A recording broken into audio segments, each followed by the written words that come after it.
ঘরের মধ্যে যদি আমাদের সন্তানরা নিরাপদ না হয় তাহলে আমাদের প্রত্যেককে বেরিয়ে আসতে হবে। কোনো একটা অপশাসনের সবচেয়ে বড় শক্তি হচ্ছে ভয়। নজরুল বহু আগে বলে গিয়েছিলেন, তোমরা ভয় দেখিয়ে করছো শাসন, জয় দেখিয়ে নয়। আজকে আমরা সবাই শতকণ্ঠে সহস্র কণ্ঠে বলতে চাই, ওই ভয়ের টুটি ধরবো চেপে, করবো তারে লয়। আর আমরা ভয় পাবো না, আর আমরা ভয়ে ঘরের কোণে লুকিয়ে থাকবো না। কারণ ঘরের কোণে লুকিয়ে থেকেও আমাদের সন্তান নিরাপদ নয়। কি দোষ ছিল আমার মডেল স্কুলের, রেসিডেন্সিয়াল মডেল স্কুলের ছোট ভাইয়ের ফারহানের? কি করেছিল সে? তার হাতে কি কোনো মরণাস্ত্র ছিল? তার বুকে মাথায় কেন গুলি করা হলো? আমি সেদিন রাস্তায় ছিলাম, ওই সময় ছিলাম, আমার হাতে ক্যামেরা ছিল, আমার গলায় প্রেস কার্ড ছিল, আমি চ্যানেল 24 কাজ করি, আপনারা জানেন। আমার দিকে 2 রাউন্ড গুলি হয়েছে। কেন? এই সব প্রশ্নের উত্তর দিতে হবে। এই 200 মানুষ, জানি না আরো কত মৃত্যু হয়েছে, 200 হিসাব তো আমরা পেয়েছি। স্বরাষ্ট্রমন্ত্রী অল্প করে হিসেব দিয়েছেন 147। আমার সেনাবাহিনী কেন গুলি করে 200 গজ দূরে নিরস্ত্র মানুষের দিকে অটোমেটিক রাইফেল থেকে? আমার টাকায় কেনা বন্দুক, আমার টাকায় কেনা হেলিকপ্টার, আমার টাকায় কেনা গুলি আমার বুকেই লাগবে? আমি পাকিস্তান আমল থেকে আজকে পর্যন্ত দেখি নাই 71 সাল বাদে যে একটা সম্পূর্ণ অরাজনৈতিক একটি দাবি নিয়ে এতগুলো ছাত্রকে হত্যা করা হয়। রাতের অন্ধকারে কেন ব্লক রেড করে বাসা থেকে তুলে নেওয়া হবে? কোন অধিকারে? কে দিয়েছে? কোন আইনে? আমরা ধিক্কার দেই, লজ্জা দেই। আমি আসলে বলার মতো ভাষা নাই যে রক্তের বিনিময়ে আমরা সংবিধান অর্জন করেছিলাম। পদে পদে সরকার তার বরখেলাপ করে যাচ্ছে। এই বরখেলাপ কতদিন বরদাস্ত করব জানি না। ডিবি অফিসের ডিসি হারুন, তোমাকে জানিয়ে দিতে চাই, সুপ্রিম কোর্টের অ্যাপিলেট ডিভিশনের যে দিক নির্দেশনা আছে, সেই নির্দেশনা অমান্য করে তুমি সেই 6 জন সমন্বয়কারীকে আটক রেখেছো। এর কৈফিয়ত কিন্তু তোমাকে দিতে হবে। আর নিম্ন আদালতের বিচারকদের প্রতি আমাদের আবেদন, তাদের কেন কথায় কথায় গ্রেপ্তার করে এবং তাদেরকে না দেখে, চেহারা না দেখে, বয়স কত সেটা না দেখে তাদেরকে যে কারাগারে পাঠিয়ে দিচ্ছেন, রিমান্ডে পর্যন্ত দিচ্ছেন। আপনারা কি বিচারক না কসাই? হাজার হাজার শিক্ষার্থী এবং সাধারণ জনগণ এখন গণগ্রেফতারের মুখে পড়েছে। গতকালকে আমরা শুনেছি একজনকেও ঢাকা কোর্টে জামিনও মঞ্জুর করা হয়নি।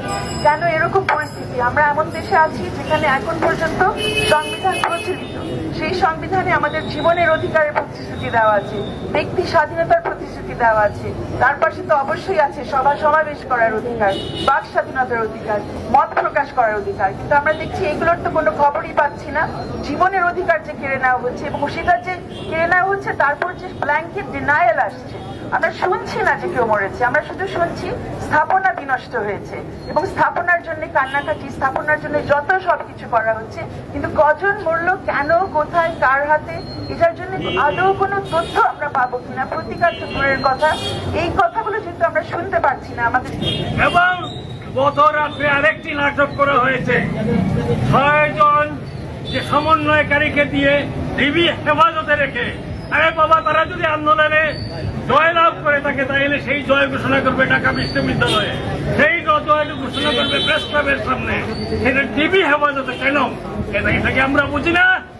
দেশবাসীকে এতই পাশ দিয়ে মুখা কি মনে করেন আপনারা দেশবাসীকে নিয়ে যেভাবে ইচ্ছে সেইভাবে খেলবেন?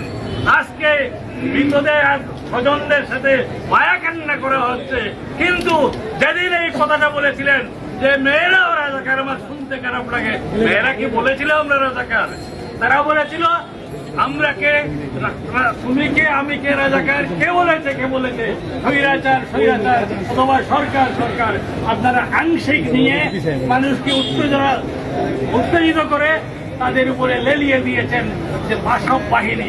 বাংলাদেশের একজন মন্ত্রী তিনি শপথ নিয়েছেন যে অনুরাগ বা বিরাগের বশবর্তী হয়ে কোনো কাজ করবেন না, তিনি কিন্তু একটি ছাত্র সংগঠনকে লেলিয়ে দিলেন, বললেন তারাই দেখে নেবেন। এখান থেকেই এই যে গন্ডগোলের সূত্রপাত, অরাজকতার সূত্রপাত। এবং গুন্ডামির সূত্রপাত। এই সূত্রপাতের পথ ধরে তারপরে নির্বিচারে পুলিশের গুলি, আর তার পরিণতিতে দেশে নামানো হলো বিজিবি, সেনাবাহিনী এবং কারফিউ জারি করা হলো। এটি সব হচ্ছে অসাংবিধানিক, অন্যায় এবং শাস্তিযোগ্য অপরাধ। এটা ফৌজদারি অপরাধ করা হয়েছে এদেশের মানুষের সাথে। আমরা মনে করি যে এর বিচার হওয়া উচিত।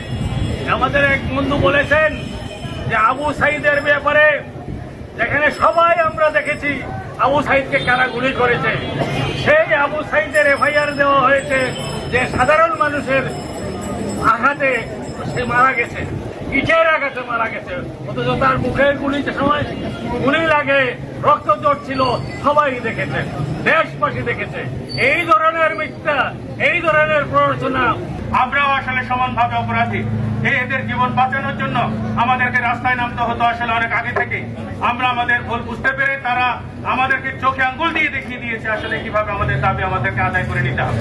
সেই দাবির সমর্থনে শিক্ষার্থীদের জীবন মান এবং সবকিছুর নিরাপত্তা বিধানের দাবি নিয়ে, এবং এই যেগুলো শিক্ষার্থীকে হত্যা করা হলো সরকারি হিসেব মতো 147 জন, সত্যিকার অর্থে এই সংখ্যা আসলে অনেক বেশি। ভাইকে, আমার বোনকে আপনারা যারা হত্যা করেছেন, এটা কিন্তু বাংলাদেশে বিচার হবে।